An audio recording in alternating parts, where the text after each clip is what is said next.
마반야바라미. 네, 반갑습니다.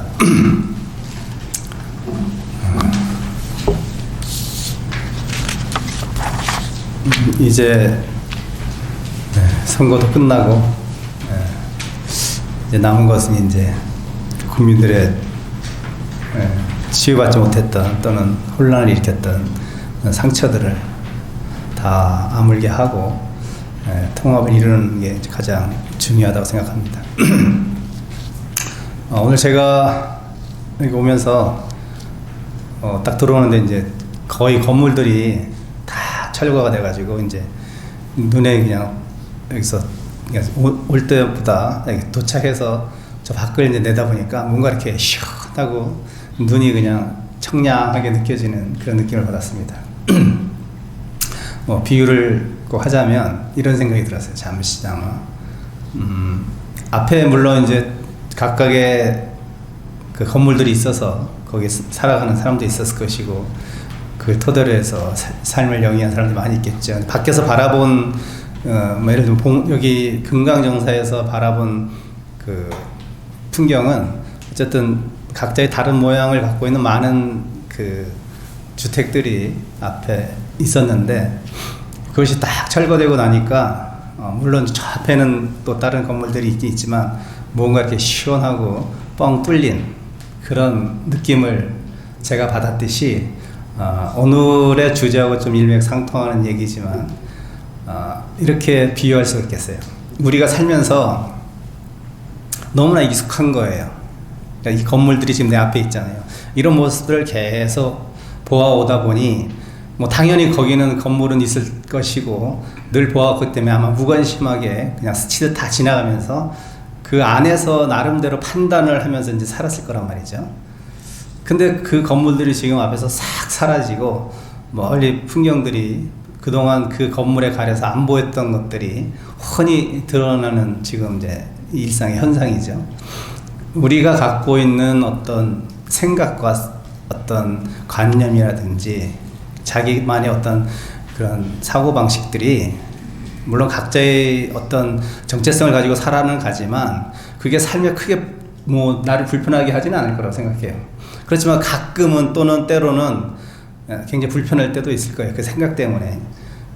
근데 보통 사람들은 거기에 너무 익숙해졌기 때문에 당연히 나는 이렇게 어떤 상황과 일을 당했을 때 자기가 여태까지 살아온 경험에 의해서 또는 자기가 어떤 판단하고 생각하고 했던 그런 철학, 삶의 철학이 있어서 그렇게만 늘 세상과 사람을 판단하다 보니까 계속 그 다람쥐 쳇바퀴들도 지금 생각의 쳇바퀴가 그렇게 돌아가고 저 멀리 그보다 다른 또 세계가 있고 다른 것들이 있는데도 불구하고 우리는 늘 그렇게 익숙한 곳에 살다 보니까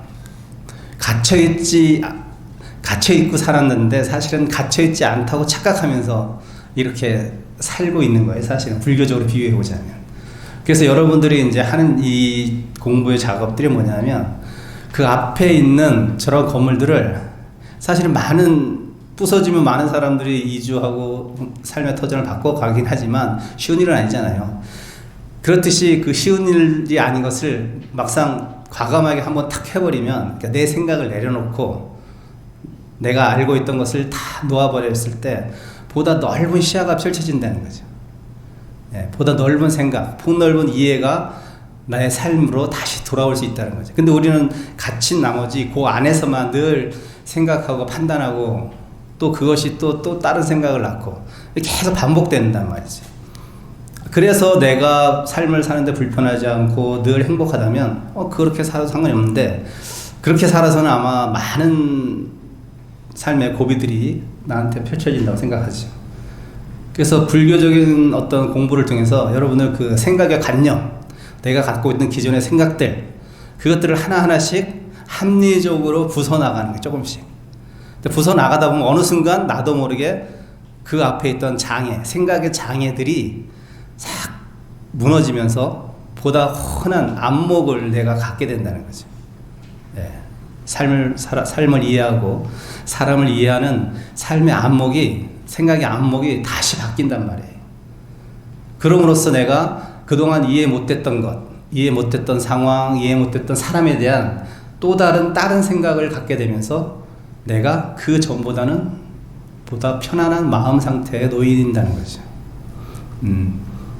오늘의 이제 주제도 그런 신신명에서 뭐 많은 말씀을 하는 것 같지만 결국 다 이런 얘기가 계속 반복적으로 나오는 것들이. 그래서 오늘도 그 신신명에 나온 어떤 말씀을 통해서 우리가 배워야 되나. 아마 이런 맥락과 같이 맞닿아서 이해하시면 금방 이해가 될 거예요. 물론 말은 굉장히 옛날 고어투라 어렵긴 하지만, 예, 다 그 원칙은 그거예요. 내가 갖고 있는 것을 비우고 허물어내자. 그것이 아무리 오르는 것 나한테는 옳은 거지만 아무리 내가 옳다고 생각해도 한번 내려놓아 보자. 이거를 주제로 가지고 다양하게 풀어낸 것들 뿐이란 말이죠. 그래서 한번 본문을 보면서 한번 같이 공부하는 시간을 갖도록 하겠습니다. 프린트가 있으면 한번 좀 봐주세요. 개념 개진하여 혼침 불온이라 생각에 얽매이면 진실에 어긋나니. 개념이라는 것은 이제 생각에 얽매인다는 뜻이에요. 생각에 얽매이면 진실에 어긋나니. 우리는 늘 생각에 얽매여 살고 있습니다. 그 생각이 나를 얽매이는 것이 아니라 내가 그렇게 생각해서 스스로 얽매이는 거예요. 자승자박이라고 하죠, 우리가 보통. 내가 생각한 거 가지고 내가 억압해. 근데 몰라. 내가 지금 억압당하고 있는 자체를 몰라요, 일반 사람들은. 네. 그냥 평범한 삶을 살아갈 때는 그것이 맞는 것처럼 현상적으로 드러나지만 결국 그것을 통해서 그 생각이 나를 얽매인다는 생각에 도달하면 그나마 좀 나아. 그 사람 좀 괜찮은 사람이고, 그보다 더 훌륭한 사람은 내가 나의 생각을 따라 얽매이는구나 라는 생각을 깨달았으면 이제는 그거를 바꾸려고 노력해야 되는 거예요. 변화시키려고 노력하는 사람은 더 훌륭한 사람이죠. 변화된 사람은 이제 성인이고, 변화시키려고 애쓰는 사람만이도 훌륭한 사람이라. 그러니까 내 생각을 내려놓으려고 한다는 것도 굉장히 좋은 생각이지만 굉장히 훌륭한 사람일 수도 있다는 거예요. 그래서 개념 개진하여 혼침 불온이라는 것은 생각에 얽매이면 진실에 어긋난다고 여기서 표현했습니다. 진실에 어긋나니 혼침 불온이라 이렇게 했어요. 혼침도 좋지 아니하니라 이렇게 이제 해석을 했습니다. 그 다음 구장을 보면 불호노신의 하용소친인가. 좋지 않은 것과 정신을 수고롭게 하는 것에 어찌 멀고 가까움을 사용하겠는가. 이제 풀어서 얘기를 하겠습니다. 자, 여기서 아까 개념 괴진 할 때 그 염자가 생각할 염자고 개자는 얽매의 개자예요. 그러니까 생각을 얽맨다 이런 뜻이. 생각을 얽맨다. 한문 그대로 풀면은. 그 다음에 괴진, 개념 괴진 할 때 그 개자는 배반하다, 어그러지다, 맞지 않다 이런 뜻을 갖고 있어요. 이거 뭐야? 진실에 어그러진다. 진실에 맞지 않다. 이런 뜻이에요. 내가 어떤 생각에 묶여 있으면 진실을 배반하는 거야. 진실에 가깝게 행동할 수 없다. 인생의 참 진실을 알 수 없다. 뭐 번역을 더 풀게 하면 이런 거예요. 나는 내 생각대로 이 삶을 살아갈 수밖에 없잖아요. 그렇죠?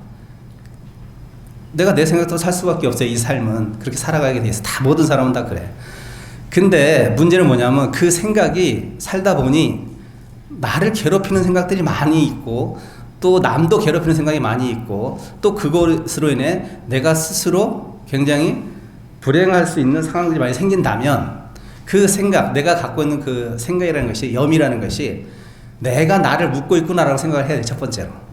무언가 그 생각 때문에 내가 불편한 상황이 벌어지면 그게 나든 남이든 그게 개념이 그런 뜻이에요. 뭔가 불편한 상황이 생각하는 그 생각은 너는 이제 풀어내야 된다는 거예요. 그래서 진실과 어긋나는 것은 그것은 잘못된 생각이니, 잘못됐다는 게 나를 불행에 빠뜨리는 생각이니 또는 남을 행복하게 하지 못하는 것이니 그 생각을 바꾸려고 노력을 해야 된다 이런 거예요. 그러면 또 혼침 불호는 뭐냐? 혼침이라는 것은 보통 우리가 혼침하라고 쓸 때는 이제 스님들이 참선 공부할 때 이제 두 가지를 조심하라고 해요. 경전상에 보면 하나는 이제 마음이 막 들뜨는 상태.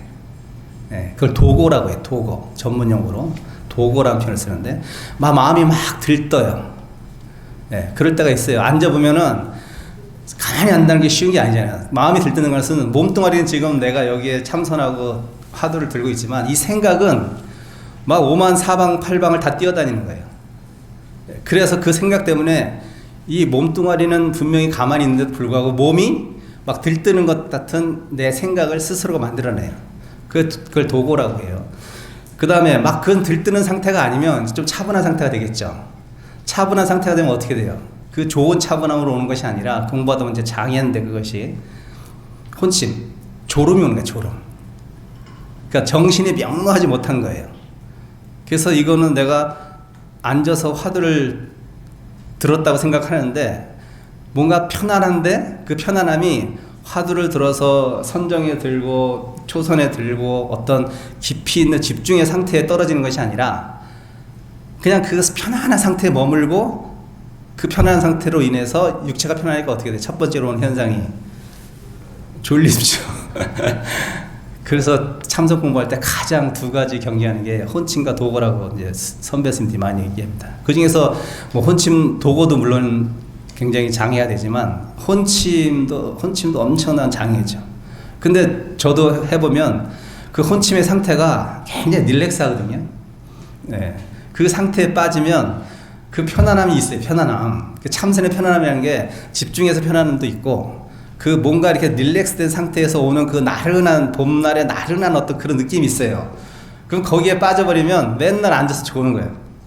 그러면서 이제 딱 1시간 하고 방선적비 딱 치면 뭔가 개운해 몸이. 뭔가 한 것 같아. 네? 왜 잠깐 졸고 일어나면 여러분 개운하잖아요. 의자에 앉아서 뭐 학교 다닐 때 수업 시간에 잠깐 졸면 뭔가 개운하잖아요. 이 혼침이 바로 그런 거예요.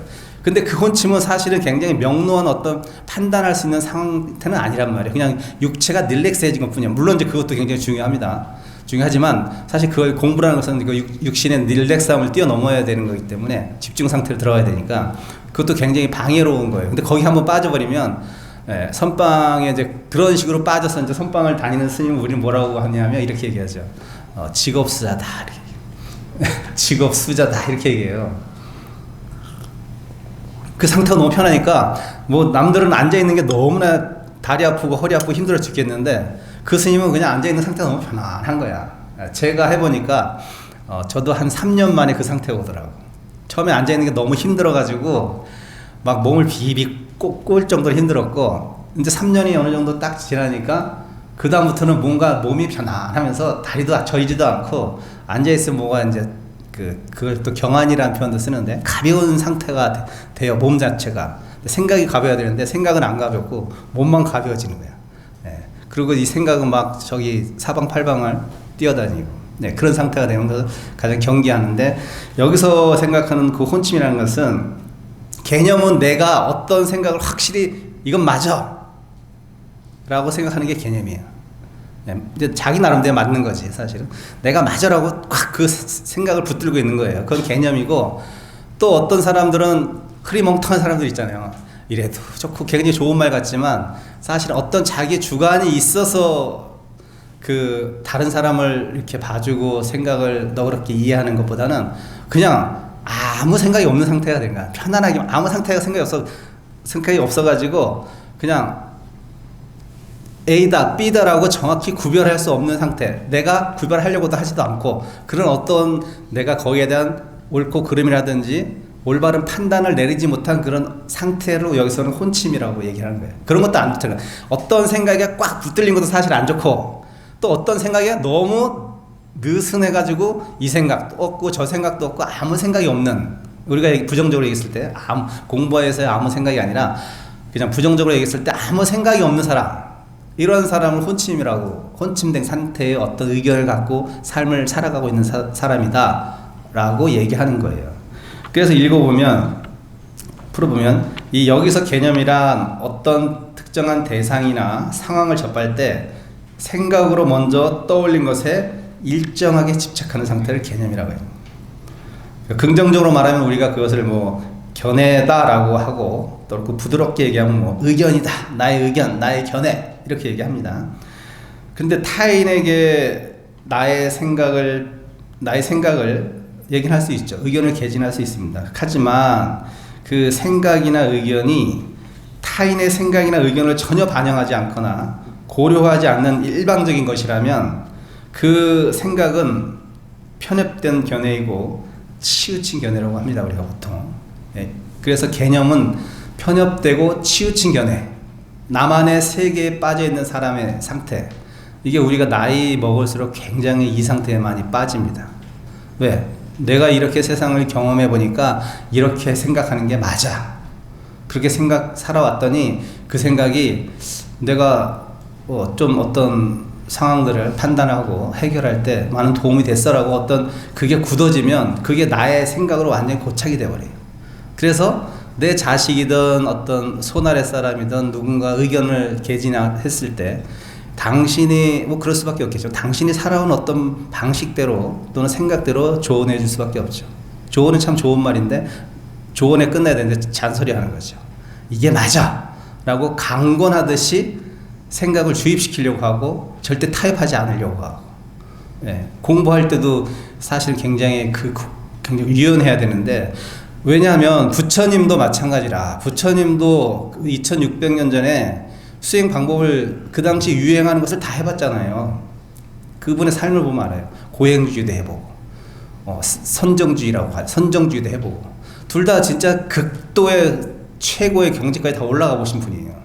근데 부처님 어땠어요? 다 버리셨잖아요. 이거는 진정한 깨달음하고는 아닌, 깨달음의 길은 아닌 것 같아.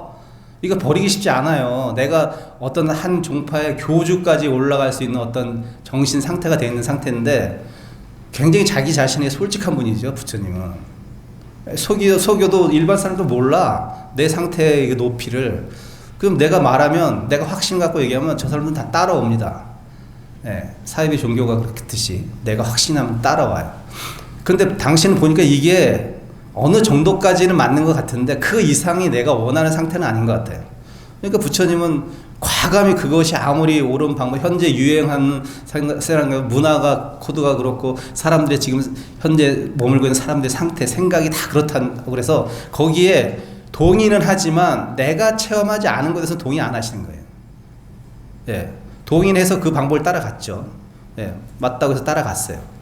그렇지만 그것이 진정으로 내가 원하는 상태, 내가 바라는 어떤 니르바나의 상태, 열반의 상태가 아니라고 당신이 판단 딱 해서 과감하게 버렸기 때문에 당신은 제3의 길을 발견하신 거예요. 그걸 이제 중도라고 우리가 얘기하지만 제3의 길을 발견하면 당신만의 독특한 사상이 중도거든요. 그 당시에 보면 그 중도를 가지고 깨달은 길로 나아가서 성취한 거란 말이죠. 버렸더니 그 당시에 모든 사람들이 다 했어요. 고행주의들 그 당시 유행하는 어떤, 지금으로 따지면 명상이 유행하듯이 그 당시엔 다 명상만 했던 거야. 이거 깨달음이 최고다. 고행을 그렇게 봤던 거예요. 지금 사람들이 명상하듯이 이 고행을 통해서만 깨달음에 나아갈 수 있다고 생각한 거야. 당신도 고행을 해보니까 이게 아닌 거야. 예, 어떤 정신이 맑아지는 상태는 있겠지만 결국 이 몸을 괴롭혀가지고는 내가 바라는 선정의 상태에 들어서 깨달음을 성취할 수 없다고 당신은 판단했기 때문에 그 6년 동안 했던 고행주를 과감하게 버려버리신 게 당신이에요. 그러니까 어땠어요? 같이 수행했던 오비구가 고타마 시달타는 타락했다고 비난하잖아요. 고행주를 버렸더니 타락했다고까지 했어요. 같이 여태까지 그렇게 극심하게 6년 동안 같이 고행을 한 거를 봐놓고도 불구하고, 예, 그걸 딱 버려버렸더니 타락했다고 곁을 다 떠나버렸잖아요. 오비구가. 나중에 이제 부처님 5 제자가 됐지만, 그걸 그때 우리가 그냥 가볍게 역사적인 사건이고, 그러니까 이렇게 가볍게 얘기하지만, 만약에 나한테 그런 일이 생겼다고 생각해 보시죠. 나를 그렇게 믿고 따르던 동료 수행자들이 내가 그 수행법이 잘못됐다면 당신이 원하는 방식으로, 그 방식으로 해서는 안 된다고 생각했기 때문에 다른 방식을 취한 것 뿐인데도 불구하고 나를 신랄하게 비판했을 때 그거 견딜 수 있을 것 같아요, 여러분? 내가 남의 눈치를 보고, 예, 다른 사람의 시선을 의식해서는 못 버립니다. 맞추지는 척해서 할 수는 있을지라도 결코 버리지는 못해요. 우리가 다 그렇게 살고 있어요. 다 남의 시선 의식하고, 예, 체면, 위선, 허식, 허례, 이런 거에 그게 뭐예요? 그게 다 남의 눈높이에 맞춰서 내가 살려고 하다 보니까 그게 나오는 것들이에요. 부처님도 그냥 뭐 그 당시 유행했던 어떤 그 수행법을 따라서 그렇게 극심하게 고행을 해서 그 상태에 대해서 당신 어떤 종교적인 위치는 다 차지할 수 있었어요. 그래도 불구하고 아니라라고 생각했기 때문에 다 버려버린 거예요. 생각을 놓아버린 거예요. 비워버린 거예요. 그래서 제3의 길을 발견한 거고. 그렇듯이 이러한 부처님의 어떤 그 수행의 정신이 이런 것들이 이런 문장 속에 다 녹여져 있는 거예요. 사실 풀어내보면 다 그런 것들이죠. 불교가 지향하는 삶의 수행은 타인도 행복하고 자신도 행복한 수행을 함으로써 괴로움에 벗어나는 겁니다. 이게 중요합니다. 나만 행복하면 안 돼. 또 타인만 행복해도 안 돼. 나도 행복하고 남도 행복한 그 어떤 지점을 찾아내야 돼요. 예. 남을 위해서 사는 사람 굉장히 훌륭한 사람이죠. 더할 나위 없이. 나를 위해서 사는 사람은 대부분 다 나를 위해서 살고 남을 위해서 산다는 것. 나는 남을 위해서 살았어. 그게 뭐예요? 대표적인 게. 어머님들이 자식을 위해서 살았고 부모가 자식을 위해서 산 거에 남을 위해서 산 거 대표적인 예예요. 핏줄이긴 하지만 그럼 나중에 어떻게 해요? 난 너한테 이렇게 헌신했는데 네가 나한테 이럴 수 있어? 이렇게 나온다니까 부모님들이. 다는 아니겠죠. 훌륭한 부모님 그렇게 얘기 안 하겠죠. 나는 부모로서 해줬을 뿐이고 나머지 몫은 너다 이렇게 얘기해야 되는데 거기서 이제 갈등이 생기게 자식들하고 내가 얼마나 해줬는데. 만약에 부모님이 제대로 불교 공부를 했으면 주는 데서 끝나는 거예요. 모든 것은. 걔가 달라 그랬어요. 언제? 당신이 좋아서 다 줘놓고 왜 지금 가서 무슨 빚받듯이 변제하라 그래. 그건 안 맞는 거예요. 상식적으로 생각도 안 맞아. 마음 쓰고 헌신한 것은 당신이 행복했기 때문에 이렇게 한 거야. 따져보면. 근데 그것을 왜 자식한테 다시 변상받으려고. 잘못된 거죠. 근데 우리는 그 잘못된 것을 잘못했다고 생각 안 해. 부모니까 당연히 그렇게 요구할 수 있다. 이게 고정관념이에요. 이게 자기의 견해, 부드러운 견해이고 올바른 견해 같지만 아주 깊숙이 냉정하게 생각하면 그거는 잘못됐다는 것은 아주 잘못돼. 뭐 이런 나쁘고 그런 의미가 아니라 나도 행복하지 않고 자식도 행복하지 않은 생각을 갖고 사는 거예요. 그 사실은. 냉정하게 바라볼 필요가 있어요.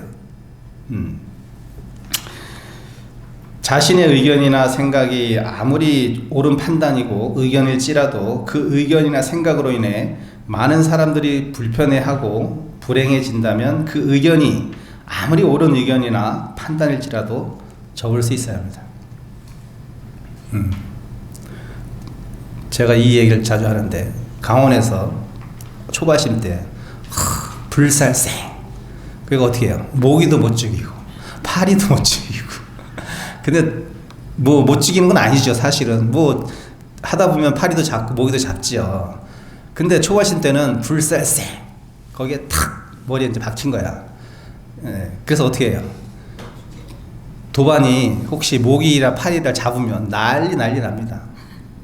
와, 무슨 살인자처럼 취급을 해요. 초바실 때 그러단 말이에요. 초바실 때. 지금은 그 얘기하면 그 스님이 내가 언제 그랬어 그래요. 뭐 그런 시기도 필요한 시기긴 하지만 어떻게 보면 불살생 굉장히 5개 중에 굉장히 그 최고의 가치를 가진 어떤 불교적 가치죠. 당연히 그렇게 사는 건 맞는데 불살생하면 예를 들면 진짜로 그러면 전쟁터에 나가서도 불살생이니까 나는 총 안 쏴. 그럼 어떻게 돼요? 우리 이제 저기 북한한테 맥히거나 중국한테 맥히거나. 그러니까 이게 불살생이라 그래서 최대 가치는 그건 맞죠. 근데 거기에 딱 얽매이는 순간 어떻게 됩니까? 상황은 여러 가지로 펼쳐질 수 있는데 내가 거기에 딱 경도되고 편협되게 딱 그냥 이것이 최고의 가치야 라고 하는 순간부터 나머지 것은 용납이 안 되는 거야. 내 삶에 개입될 여지가 없어요. 그렇게 살면 안 된다는 거예요. 아무리 좋은 생각이라도 버리는 상황이 오면, 왜냐하면 그 버리는 상황이 어떤 상황이냐면 많은 생명을 구할 수 있거나 많은 사람들이 편하게 할 때는 그 생각을 버리는 거예요. 그러니까 우리나라가 임진왜란 때 승병들이 일어난 것이고, 만약에 불살생했으면 승병들이 일어날 수 있어요? 못 일어나죠. 못 일어납니다. 그러면 다 산소로 도망가고 피해야겠죠. 근데 승병들이 창칼을 잡았잖아. 그럼 그분들 다 살인자야? 그렇게 생각하면 안 되는 거예요. 그 시대상은 그럴 수 있는 거예요. 지금 와서 스님한테 총 주고 그건 안 맞죠. 전쟁이라면 모르겠어요. 저도 어떻게 될지는. 그러니까 이게 아무리 좋은 가치일지라도 어떤 상황과 맥락이 있어야 되는 거예요. 그 안에서 지켜지고, 그래서 많은 사람이 행복하던 그 지켜질 가치가 있는 것이지만, 근데 그것으로 인해서 어떤 상황에서는 더 다른 불행이 발생할 수 있고 많은 사람들이 더 도탄에 빠질 수 있을 때는 그건 당연히 버려버리고 새로운 가치를 찾아내야 되는 거죠. 이렇게 불교는 굉장히 유연합니다. 하나의 것을 고집하지 않습니다. 깨달음을 추구하지만 그 깨달은 방법이 여러 가지 모습이 있는 거예요. 이것만이 옳은 길이라고 얘기하지 않습니다. 삶의 모습 속에서 진실은 다양한 형태로 존재할 수 있습니다. 주어진 삶의 상황들이 다양하기 때문입니다. 누구에겐 진실이 다른 누구에겐 진실이 아닐 수도 있습니다. 또한 삶의 수만큼이나 진실이 존재할지도 모르겠습니다. 이것만이 진실이고 진리라고 주장하는 순간 나머지 것은 모두 진실이나 진리가 아니게 됩니다. 부다께서도 결코 당신이 깨달은 것만이 진리라고 말씀하신 적이 없습니다. 부다께서는 어느 정도로 열린 사고냐면, 예를 들면 자이나 교회 아주 유명한 어떤 수행자 내지 또는 장자, 그 자이나교를 따르는, 한마디로 지금으로 얘기하면 막 교회에 장로 같은 분이 갑자기 불교로 개종한다고 온 거예요. 그러니까 굉장히 영향력 있는 장로인데 부처님이 그 사람한테 뭐라 그랬어? 아이고 환영합니다. 잘 오셨습니다. 불교를 귀해서 고맙습니다. 절대 이렇게 말씀 안 하셨어요. 어떻게 얘기했어요? 당신 같은 사회에 저명한 영향력 있는 사람은 이렇게 갑자기 종교를 바꾸면 안 된다고 얘기하시고, 안 된다고 말씀하시고, 당신이 지금 여태까지 해온 그 종교 안에서 당신이 좋은 선을 펼칠 수 있는 방법을 모색해서 역량을 발휘하셔야 된다. 갑자기 종교를 변경하거나 이러면 안 된다고 이렇게 말씀해서 돌려보냅니다. 네. 그 사람 받았으면은 부처님이 어떤 좀 재정적으로 굉장히 풍족하고 종단적으로 굉장히 풍족할 수 있음에도 불구하고 과감하게 당신이 여태까지 원불교를 믿었으니까 원불교로 가세요. 이렇게 얘기한단 말이에요. 부처님 그 경전이 있단 말이에요. 그런 내용들이. 그럴 수 있을까요? 웬만한 사람들이? 와, 만약에 홍나의 여사가 갑자기 불교 개종해서, 아직 불교긴 하지만 원불교에서 일로 온다고 하면 못 잡아서 안달이죠. 아이고 어서 오세요 환영하고 난리 나겠지. 그냥 대대적으로 선전하고. 부처님이 그렇게 안 하시다. 당신의 역량, 여태까지 한 종교를 믿으면서 좋은 선한 영향을 미치세요라고 돌려보내버린단 말이에요. 부처님이 그렇게 유연한 사고를 가신 분입니다. 부다께서는 알겠죠. 불교적 삶의 수행은 열린 사고를 가지려 애쓰는 것입니다. 아무리 옳은 생각도 버릴 수 있어야 새로운 이해의 지평선이 넓어집니다. 또 여기서 이제 아까 괴진이란 진실이나 진리에 온다는 겁니다. 개념 개진할 때 괴진. 곧 고집하는 순간 진실에서 멀어진다는 뜻입니다.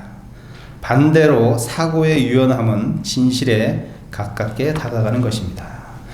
삶의 진실이 따로 존재해서 그것을 찾아 나서는 것이 아니라 유연하게 사고하는 순간이 바로 진실이고 진리의 참 모습입니다.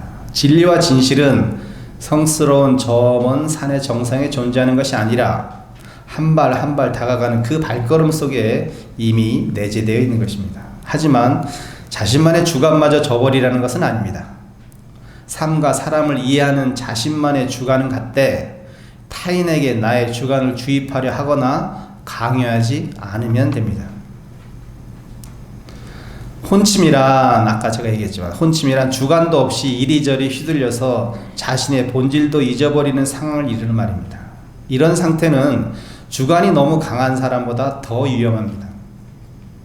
깨어있음을 지향하는 불교적 삶과는 멀리 동떨어진 상태이기 때문입니다. 2차 대전 당시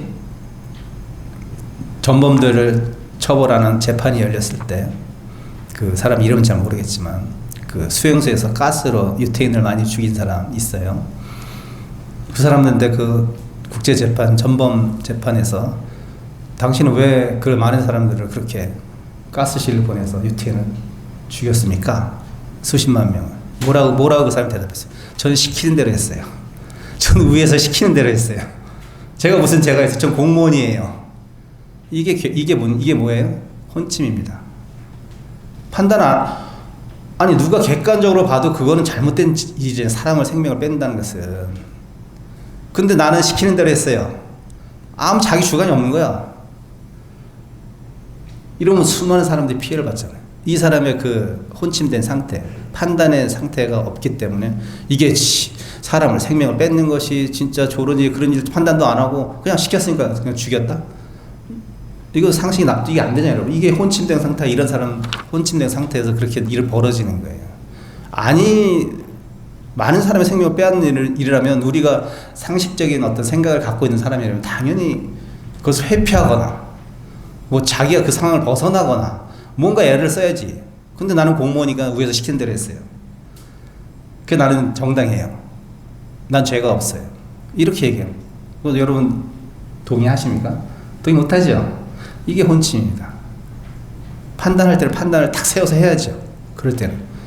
네. 좋은 게 아니에요. 그럴 때는.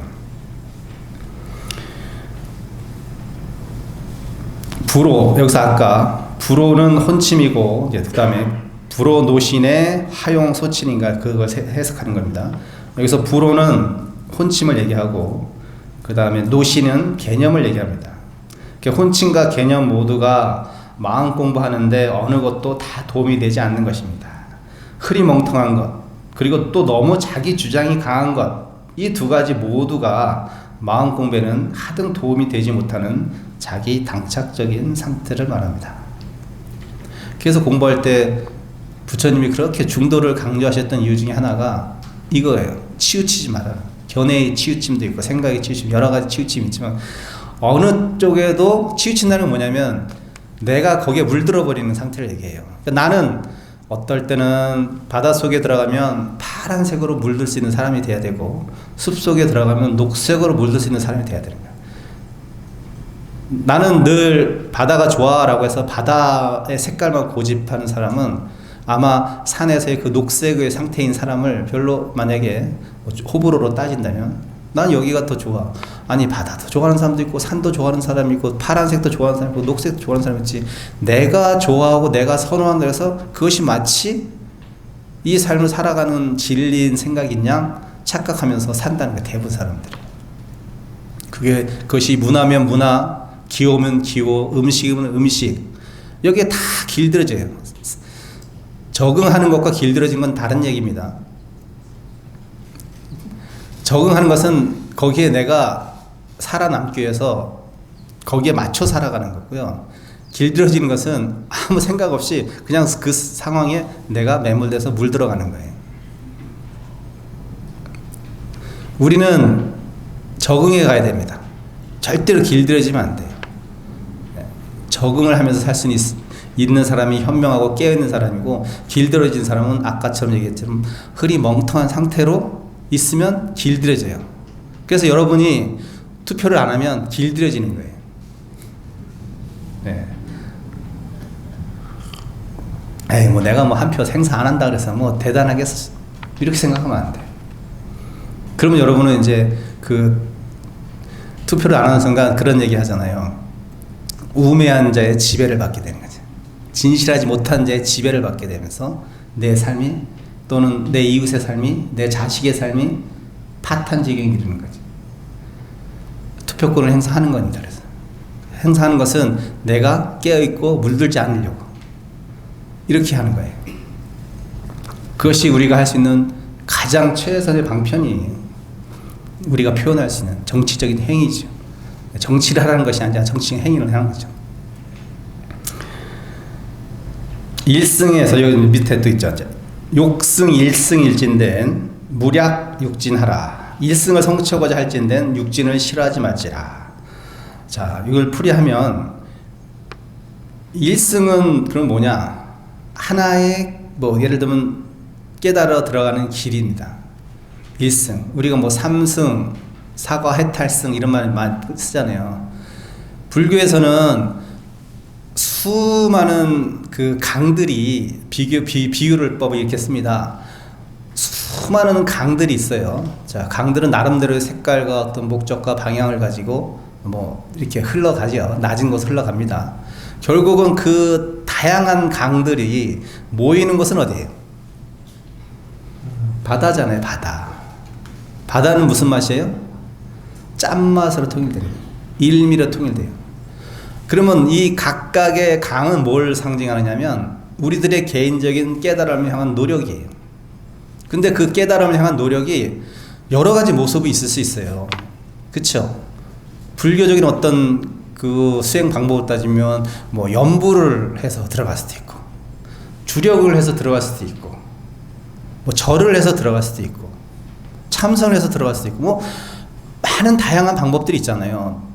나는 절을만 좋아하고 절만 한다 그러니까 에이 절을 해야지 또는 경전만 봐야지 참선만 해야지 아니에요.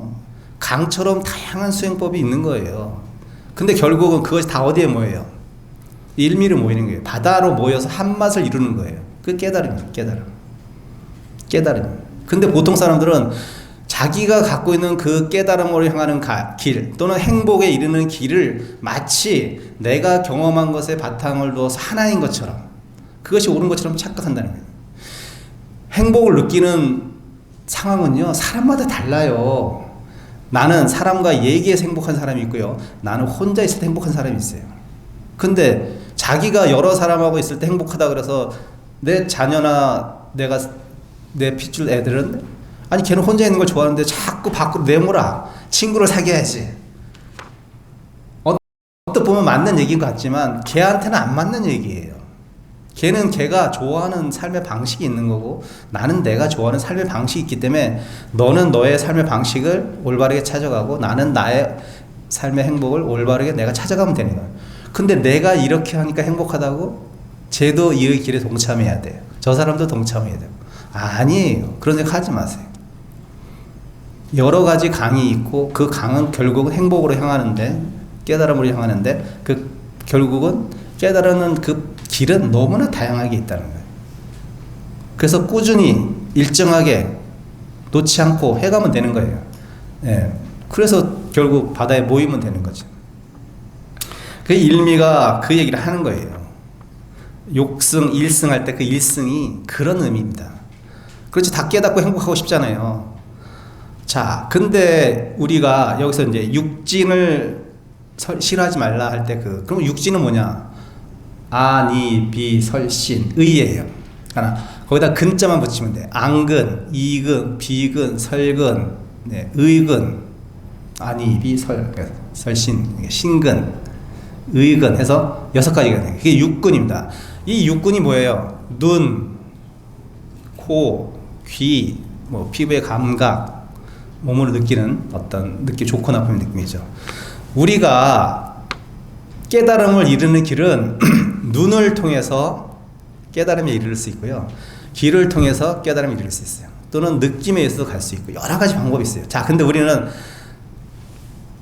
예를 들면 육군, 우리가 눈으로 보고 귀로 듣고 피부로 느끼는 생각들은 육군은 청정하지 못해. 그렇죠? 왜 육군이 청정하지 못하다 그래요? 나는 내 눈으로 내가 보고 싶은 것만 보고 싶어 한 것만 보려고 해. 사람들은 또 사람들은 귀를 통해서 듣고 싶은 것만 들으려고 해요. 내가 그게 듣을 때 마음이 편하니까, 좋으니까. 느낌도 마찬가지. 내가 좋아하는 느낌만 느끼려고 해요. 그렇게 되면 그 육군은 청정하지 못한 육군이 되는 거예요. 육군이 청정하지 우리가 육군 청정 축원할 때 육군 청정 하잖아요. 그 육군 청정이 우리가 세상을 이해하는 방식이 이 육군을 통해서 들어와요. 부처님 그렇게 말씀하시단 말이야. 안입이 설신이를 통해서 색성한 주법을 만나서 그 육군을 내가 받아들이고 그 받아들이는 게 쌓이고 데이터가 쌓이면 그것이 어떤 내 의식을 형성하는 거예요. 근데 또 반대로 얘기하면 그 의식에 의해서 내가 또 안입이 설신을 통해 또 세상을 이해하는 거예요. 피드백처럼. 그러니까 내가 공부하는 사람은 어떻게 돼요? 공부하려고 하는, 마음 공부하려는 사람은 내가 좋은 것만 보면 안 되는 거예요. 그냥 인연 따라 내가 좋지 않다고 생각하는 게 들어와도 눈으로 봐야 되고, 귀로 들어야 되고, 느낌으로 느껴야 돼요. 근데 우리는 보통의 육군이 청정하지 못한 사람들은 자기가 좋아하는, 선호하고 기워하는 것들만 계속 그 길로 가니까 어떻게 돼요? 그 좋아하는, 선호하는 그 기호가 뭉쳐서 내 의견이 되고 내 생각이 되어버려요. 편협된다는 거예요. 그럼 편협되기 좋다는 거예요. 그래서 경험을 다양하게 해야 된다는 게, 내가 좋은 것만 해버리면 편협될 수밖에 없잖아요. 근데 만약에 내가 좋지 않은 걸 마저도 경험해 보려고 하고 경험하려고 하는 어떤 의지가 있다면, 그 사람은 내가 싫어하는 것까지 보고 싫어하는 것까지 느끼고 싫어하는 것까지 맛보기 때문에 어떻게 해요? 경험치가 넓어집니다. 그럼 데이터가 많은 거예요. 데이터가 많다는 것은 세상을 이해할 수 있는 폭이 넓다는 거예요. 우리는 우리나라 음식에 길들여져 있습니다. 저도 물론 우리나라 음식 좋죠. 왜? 여태까지 미각이라는 놈이, 안이비서신 아까 있었잖아요. 미각 이놈이 내가 여태까지 이 환경 속에 살다 보니 여기서도 호불호가 있긴 하지만 어쨌든 한국의 음식에 길들여져 있으니, 내가 만약에 다른 나라, 유럽이라든지 미국이라든지 어디 나라 가면 엄청, 미국은 짜잖아요. 소금을 평소에 섭취 안 하기 때문에 막 음식에다 소금 엄청 넣어요. 엄청 짜. 안 맞잖아요. 근데 걔네들은 그 맛있다고 먹거든요. 근데 내가 그럼에도 불구하고 그것도 맛보고, 또 유럽에 가면 뭐 유럽에 뭐 아주 느끼한 파스타도 맛보고, 이렇게 내가 실지라도 그걸 먹어봤다면, 예를 들면 저런 사람들은 이런 문화 속에서 이러한 것을 먹는구나 라고 이해의 폭이 넓어지는데, 고추장 싸가고 김치 싸가서 하면 그런 걸 못 느낄 거 아니에요. 싫더라도 한번 해보는 거야. 그 나라 갔으니까. 굳이 뭐 한국에 살 필요는 없는데, 갔으니, 그러한 상황에 접했으니, 그러한 인연을 만났으니 그냥 해보는 거예요. 그게 열린 사람이에요. 음식에 대한 열린 사람이지만 어쨌든 열린 사람입니다. 그런 걸 얘기하는 거예요. 여기서 일승이라는 것, 일승은 육진을 멀리 하지 말라. 내가 좋아하는 것만 하지 말라는 거예요. 일승, 깨달으며 가기 위해서, 행복한 길을 가기 위해서는 인연 따라 들어오는 거, 느끼는 거 받아들여야 된다는 거예요.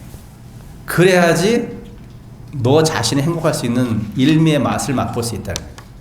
그런 뜻이에요. 육진. 일승을 성취하고자 할지인데 육진을 싫어하지 마라. 지혜로운 사람은 조작이 없거늘 어리석은 사람은 스스로 묶임이로다.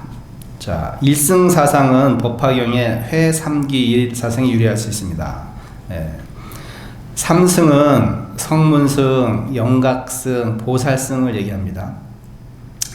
자, 성 잘못됐네. 성문승은, 여기 뭐 어렵게 써놨네. 임무화만 알고 법무화는 뭔데? 이게 무슨 말이냐면, 성문승은 귀로만 들어서 깨달은 사람을 얘기해요. 여러분, 귀만 잘 열려 있어도 여러분 행복해질 수 있어요. 귀만 잘 열려 있어도. 우리가 남야미탑을 관세음보살 하는 게 뭐예요? 소리를 내고 귀로 듣는 거잖아요. 그렇죠? 이렇게 해서 깨달을 수 있어요. 이렇게 해서 깨달을 수 있습니다. 근데 문제는 뭐냐면, 자, 내가 염불을 하면은 그 임무화라는 건 무슨 말이냐면, 나는 없고 나는 없다는 뜻이에요. 나는 없다 이런 뜻이에요. 그러니까 아가 없다 이런 뜻이에요. 임무화만 알고, 그러니까 염불을 하면서 염불하는 나 자신도 잊어버리고, 염불을 듣는 대상도 잊어버리면서 내가 거기에 몰입되면은, 이 염불하는 나와 듣는 나가 누구인가라고 생각했을 때 결국 무아의 체험까지도 갈 수 있다는 거죠. 깨달음의 체험을 갈 수 있어. 자, 근데 문제는 뭐냐면, 나는 지금 이제 어떤 그 몰입의 상태에서, 선정의 상태에서 나를 잊었는데, 자, 내가 입으로 남야부탑을 관세음보살 정근이나 뭐 했다는 것은 어떤 뜻이냐면, 내 것을 들어줄 수 있는 대상은 상정하고 하는 거 아니에요? 누군가는 전제로 하고, 염불하는 나는 잊었지만, 그게 무슨 말이냐면, 법무화를 모른다는 건 무슨 말이냐면, 대상은 잊고 나는 잊었는데 대상은 있는 거야. 나는 잊었는데 대상은 있기 때문에 이건 완전한 체험이 안 돼요. 완전한 체험은 나도 있고 대상도 잊어버려. 그럼 완전한 선정 상태에 들어가는데 이 성문성은 듣는 행위는 나는 잊었는데 그 들음을 나를 갖다가 깨닫게 해주는 누구 대상 또는 내가 바라본 대상은 있다고 생각하는 거예요. 이거 완전한 체험이 아니거든요. 자와 타가 일시에 없어져 버려야 돼요. 그래야지 완벽한 어떤 경전상에서 교리상에서는 깨달음이라고 얘기를 합니다. 근데 성문성은 임무화만 알고 법무화, 대상은 남아있어. 나는 소멸됐는데 산천도 남아있고 내가 보는 대상도 있다고 하면 그것은 완벽한 체험이 아니라는 거예요. 이거는 대승에서 얘기하는 겁니다. 대승에서. 소승에서는 이렇게 얘기 안 하죠. 자, 남방 소승불교에서 말하는 깨달음의 사과가 있습니다. 수다원, 사다함, 아나함, 아라한을 말합니다. 자, 여기서 이 남방에서 얘기하는 수다원, 사다함, 아나함, 아라한은 대승에서 봤을 때 얘기하는 비판하는 겁니다. 대승에서 봤을 때 이 사람들은 임무화는 깨달았는데 법무화는 못 깨달았다고 얘기하는 거예요. 대상도 없다는 것을 못 깨달았다. 나는 없앴는데 대상은 살아있는 상태가 있다는 거예요. 그러니까 계속 깨달음의 단계가 있어 버리잖아요. 한 번에 뭘로 확 깨달으면 끝인데 대승에서는 이들은 단계를 얘기하기 때문에 사과가 깨달음의 사과가 존재하는 거예요. 그래서 법이 따로 있다고 생각하기 때문에 그런 생각을 한다는 거죠. 그런 비판을 하는 겁니다. 여기서 승은 뭐냐면 1승, 3승 할 때 이 승은 중생을 깨달음으로 인도하는 부처님의 가르침이나 수행법을 말합니다. 자, 그럼 영각승은 뭐냐면 연기의 이치를 주시하여 깨달음을 추구하여 얻은 단계를 말합니다. 이 연각승은 또 다른 건 생각 안 하고 부처님이 말씀하셨던 인연관계를 잘 살펴가지고 깨달음 얻긴 얻었는데 거기에 또 머물러 있는 거예요. 딱 깨달은 상태는 얘기입니다. 근데 이에 반해서 보살승은 자신도 깨달음을 구하고 남도 깨달음으로 인도하는 자리이타의 보살행으로 깨달음을 구하는 수행승의 단계를 말하는 거예요. 최고의 단계죠. 이게 대승에서 얘기하는 보살의 단계죠. 네. 대승에서 가장 추구하는 인간형은 보살입니다. 저기 소승에서는 아라한이죠. 추구하는 방해가 달라요. 나만 깨달으면 끝이야. 이건 대승에서 비판하는 거지만 소승은 나만 깨달았으면 끝. 그 나머지는 뭐 내가 알아서 하는 거예요. 근데 대승에서는 나만 깨달아서 그건 완벽한 깨달음이 아니라는 거예요. 나도 깨닫고 남도 깨닫게 해줘야 된다는 거예요.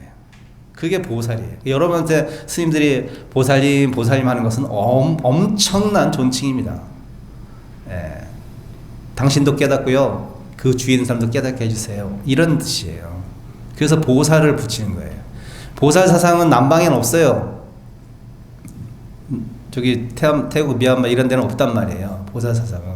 뭐 조금 형태는 남아있을지라도 이렇게 보살 사상이 크게 발전하는 어떤 사상 단계로 한 것은 이 대승에 와서라는 거죠. 대승에서 가장 최고의 깨달음은 자리이타. 나도 깨닫고 남도 깨닫고. 그러니까 임무와 법무화가 다 되는 거예요. 나도 없애고 남도 없애는 거예요. 무한한 자비가 있죠. 무언가 찌꺼기가 있으면 그 찌꺼기로 인해서 한계가 정해져요. 그렇지만 그 찌꺼기마저 딱 사라지면 시작해도 무한한 거고 무한한 것도 시작이 되어버리는 거예요. 시작도 안 했는데 무한하게 가고 무한에 이를지라도 또 시작한 거예요. 이게 뭔가 이렇게 판단 내릴 수 없는 상태가 되어버리는 거죠. 우리의 중생의 입장에 봤을 때는. 그렇지만 그것이 최고의 단계라는 거죠. 자, 일승사상은 법화경, 승방경, 화엄경 등의 대승경전에 드러난 사상입니다. 대승에서는 삼승은 중생의 근계에 따른 길일 뿐이며 궁극적으로는 오직 하나의 가르침을 얻기 위한 방편이라고 합니다. 즉 불법의 목표는 가지가지의 맛이 하나의 일미로 귀결되는 것입니다. 그 일미가 뭐냐면 대승에서는 보살이고 보살승이 되는 거고 자리이타가 되는 거죠. 근데 남방에서는 아라한이 되는 게 일미예요. 그들에게는 최고의 깨달음이랍니다. 아라한에서 딱 그걸 비판하면서 나온 게 대승이기 때문에 어쩔 수 없겠지만 너만 깨달아서 뭐 하려고. 야, 세상은 너만 깨달아서 좋은 건 아니야. 결국은 네 그 깨달음으로 인해서 남들도 다 깨닫게 하는 것이 그것이 다 이루어졌을 때 이 세상은 불국토가 되는 거야 라고 대승에서는 좀 더 그 깨달음의 범위를 확장시켜버린 거죠. 엄청나게 확장을 시켜버린 거예요. 육군은 6가지 맛으로 세상을 이해하게 됩니다. 눈으로 보고 귀로 듣고 피부로 느끼는 낱낱이 창구는 하나의 생각으로 개념화되고 그것들이 모여 의식을 형성합니다. 개별적인 것들이 총체적인 것으로 모이고 또 다시 총체적인 것들이 개별적인 느낌과 생각을 만들어냅니다. 우리는 안입이 설신을 통해서 세상을 이해하고 세상을 알게 됩니다. 그래서 부처님은 심지어 이렇게까지 물어보죠. 이렇게까지 말씀하셔요. 도대체 네가 이해하는 이 세상이란 무엇이냐? 라고 제자한테 물어봐요. 네가 이해하는 세상은 도대체 뭐야? 그러니까 뭐라고 대답을 했겠죠. 그러니까 부처님은 이렇게 얘기하죠. 그건 네가 지금 얘기하는 세상은 관념이 만들어낸 세상이고 네가 알 수 있는 세상은 그러니까 네가 경험하고 알 수 있는 세상은 어떤 세상이냐면 안입이 설신이가 색성향 미촉법을 만나서 작용된 이해된 세계가 네가 아는 세상이야. 이렇게 얘기해요. 그러니까 여러분이 풀어서 얘기하면 뜨겁다는 어떤 개념을 아는 것은 언제 알았어요? 기억 안 나죠? 아마 어렸을 때 엄마가 만지지 말라 그랬는데 뜨거운 난로에 갔거나 뜨거운 주전자를 만났거나 무언가 경험치를 했어. 언젠가는 한 번씩 다 해서 기억이 안 날 뿐이지. 그 데이터가 저장됐습니다. 뜨거운 것은 나한테 뜨겁다는 고통을 주는구나, 괴로움을 주는구나. 어떤 한계를 넘으시면 따뜻한 것과 뜨거운 것은, 그럼 얘는 그 다음부터 뜨거운 것에 대한 관념이 딱 생긴 거야. 근데 그 뜨거움을 어떻게 알게 됐어? 내가 피부를 통해서 안 거잖아요. 딱 만져가지고. 그러니까 뜨거움이라는 것은 어떤 모호한 어떤 그런 것이 아니라 결국은 네가 육군이지. 그 육군도 하나잖아요. 감각이니까 느낌이잖아요. 딱 만져서 그 느낌을 통해서 뜨겁다는 추상적인 생각이 단어로 그렇게 표현돼서 이제 뜨겁다고 알게 되겠지만 나중에 머리가 이제 커서 그때는 뭐 뜨겁과 차가운 거 모르잖아요. 딱 만져서 이게 뜨거워 하고 통증이 딱 느껴지는 순간 이게 뜨거운 거라는 것을 딱 이제 개념이 심어져서 단어는 나중에 배우겠죠. 이 뜨겁다는 것은 내가 만지면 내가 통증과 고통을 수반하게 되는 거죠. 그다음부터는 뜨거운 것은 나한테 어느 정도까지는 좀 따뜻한 거지만 그 이상을 놓으면 괴롭고 고통스러운 것이라는 걸 딱 알면서 이제 뜨겁다라는 불만 보면 적당한 선에서 거리를 유지하면서 내 체온만 덮일 뿐이지 그것을 만지려고 하거나 뭐 하진 않단 말이에요. 그러니까 여러분이 뜨거운 것을 안다는 것은 뭐 추상적인 거지만 그 뜨거움은 결국은 피부를 통해서 느꼈던 감각들이 쌓인 생각들이 만들어낸 세상이란 말이에요. 여러분은 안입이 설신을 통해서 세상을 다 이해하는 거야. 그래서 안입이 신시 육군을 청정히 하라는 것은 뭐냐면 네가 여태까지 세상을 살아오면서 그 육군을 통해서 알았던 그 모든 것이 사실은 고정관념이기도 하지만 또 우리가 세상을 이해할 수 있는 것은 그 육군을 통해서밖에 이해할 수가 없어요. 그러니까 내가 깨어있어서 제대로 봐야 되고 깨어있어서 제대로 들으려고 해야 되고 깨어있어서 제대로 맛보려고 해야 되고 이런 깨어있음으로 인해서 정확하게 어떤 정보를 입력을 해라 이런 얘기예요. 청정하게 하라는 것, 육군을 청정하게 하라는 것은 내가 무언가 개념화시 나는 뜨거운 게 좋아. 그럼 나는 뜨거운 나이가 먹었으면 뜨거운 물 좋죠. 저도 좋아해요. 반신욕 매일 해요. 근데 만약에 그 뜨거움이라는 것이 상대적인 것이잖아요. 어린아이한테 뜨거운 물에 들어가면 뭐라 그래요? 뜨겁다 싫다고 하잖아요. 자, 그러니까 이거예요. 뜨겁다는 것도 상대적인 개념이라는 거예요. 나한테 뜨거운 것이 좋다고 남들도 뜨거움이 좋은 건 아니에요. 근데 우리는 보통 나는 뜨거움이 좋아, 따뜻함이 좋다라고 해서 좋으니까 너도 좋을 거고 너도 좋을 거라 절대 생각하면 안 되는 거예요. 네. 육군을 청정하게 하라는 것은 특히 뭐 예를 들면 피부 감각을 얘기할 때는 그러니까 그 어떤 내 경험치를 가지고 그 경험치 데이터를 가지고 그 데이터가 확실한 데이터이고 옳은 데이터인 것은 남들한테 맞다라고 주장하지 말라는 얘기예요. 경험하지 말라. 뭐 안입이 육군을 닫고 살아라는 말이 아니에요. 닫고 살면 뭐 아무것도 못 식물인간이지. 육군은 열려서 세상을 경험하고 알되 그 육군을 잘 활용해야 되고 올바른 정보를 받아들이고 판단하려고 늘 애써라 이런 말을 뜻입니다.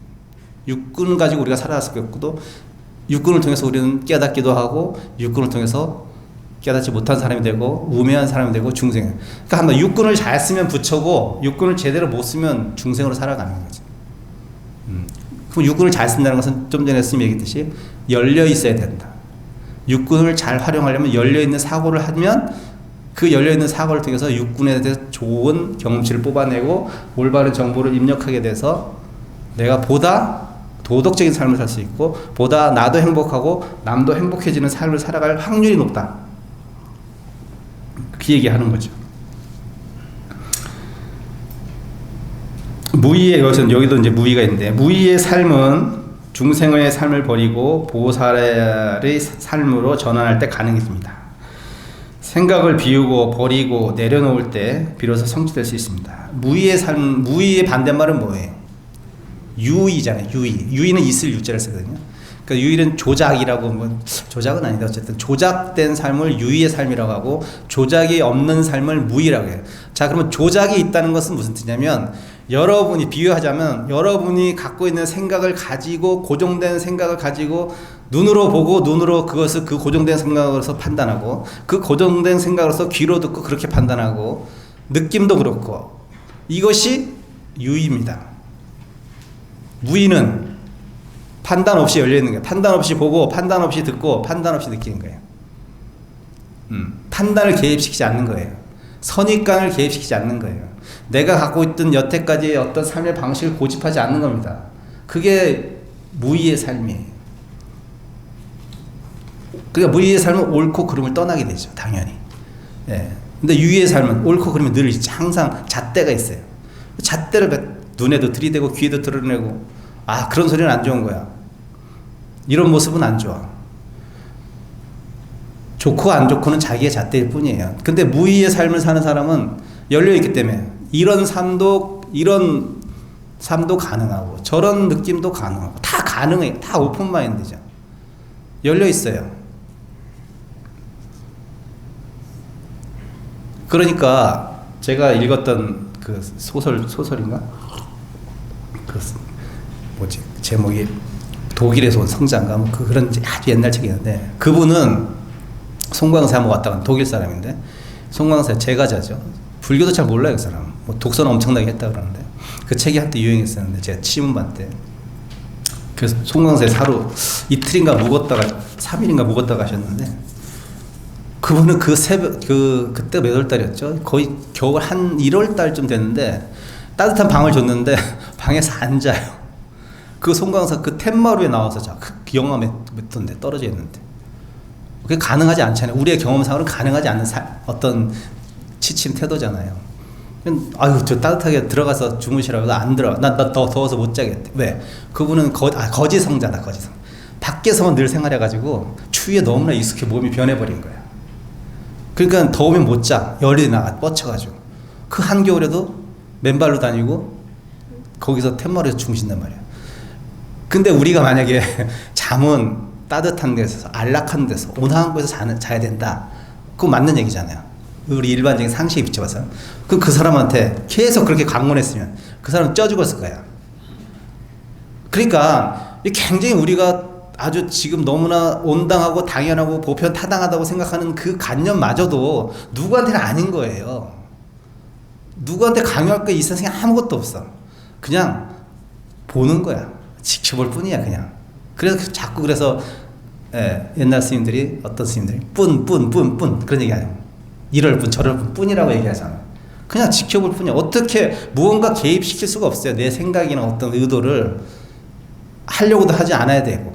근데 보통 우리는 그 상식에 비추어서 보니 그러한 삶에 위배되는 삶을 생각을 한다면 저 사람은 좀 이상한 사람, 잘못된 사람, 정상적이지 않은 사람, 비상식적인 사람. 아니에요. 나의 비상식은 그 사람의 상식이 되는 거예요. 그렇게라고 딱 우리가 잘 안 되지만 이렇게라도 생각을 하면서 늘 사람을 판단하고 상황을 판단하려고 한다면 여러분 실수할 가능성이 굉장히 적어요. 그리고 남의 인생에 개입하려고 하지도 않을 것이고 당신의 주체적인 생각을 당신도 살아가고 그 나머지 사람도 나머지 주체적인 삶을 살아갈 거예요. 그것이 잘 조화되는 사회가 가장 평화로운 사회예요. 하나로 통일된 사회가 아니라 그것이 잘 조화롭게 우리 중생의 삶은 그러지. 그것들이 잘 조화됐을 때 행복하지. 내가 보수적인 생각을 갖고 있으니까 다 보수가 돼야 되고 내가 진보적인 생각을 다 진보가 돼. 그런 세상이 어디 있어요, 세상. 뭐 여러분도 그렇게 생각 안 하겠지만 진보고 어울리고 보수도 어울려서 같이 살아가는 사람. 그렇지만 그 삶을 누구한테 강요하거나 주입하지 않으려고 하는 사람. 그런 사회, 그런 사회적 분위기. 그것이 진짜 대통합으로 나가는 길이죠. 그렇죠. 하나로 통해서 하나로 가야 돼. 그거는 독재국가에서 많이 써먹는 수법이잖아요. 새마을 운동을 이제 우리가 해서 이렇게 농촌이 좋아지긴 했지만 그 아름다운 그 집으로 지은 지붕 그런 거 옛날에 시골에 가면 좀 있었는데 지금 아예 없잖아요. 근데 외국 관광객들은 그런 집이라도 혹시 민속촌에 가서 보면 열광하잖아요. 우리는 싫다고 다 버린 것들을 다른 사람들은 신기하면서 좋아하잖아요. 그러니까 이게 어떤 시대적인 맥락과 문화적인 코드에 따라서 다 변해. 모든 것은 다 변합니다. 옳고 그름의 문제는 아니라는 거예요. 그래서 무엇이 옳다 그르다는 생각을 좀 버리려고 평소에 삶을 살아야 되고 그렇게 또 사람들을 봐주려고 하는 것이 나도 행복하고 남도 행복하게 하는 지름길입니다. 그래서 이제 제목이 제가 집이 없는 새는 자유롭다. 집이 없으면 너무 힘들잖아요. 근데 어떤 사람은 그런 분도 있더라고요. 집을 왜 사요, 스님? 이거 전세 살면서 여기저기 옮겨 다니면 얼마나 다른 광양도 보고 저기 부산도 갔다가 대구도 갔다가 이 생각이 달라. 극소수긴 하지만 당연히 집은 있어야지. 맞는 얘기도 같은데 틀린 얘기기도 해요. 집이 없으면 자유롭잖아. 그렇죠. 거처가 없으면 자유로워요. 돈 가서 서가서 갈 수도 있고. 그것이 불편한 사람도 물론 있어요. 그렇지만 그것을 또 편애하는 사람도 있어. 그러니까 있고 없고의 문제가 아니야. 생각만 바꾸면 진짜 없는 것이 많을 수가 있고 또 많았던 것이 적을 수도 있는 거예요. 이 생각 하나에 따라서. 그러니까 지금 내가 좀 불편한 걸 겪고 있다고 생각하면 그 불편한 생각이 진정 불편한 생각인가? 진정 심각한 생각인가? 진짜 고민할 것인가?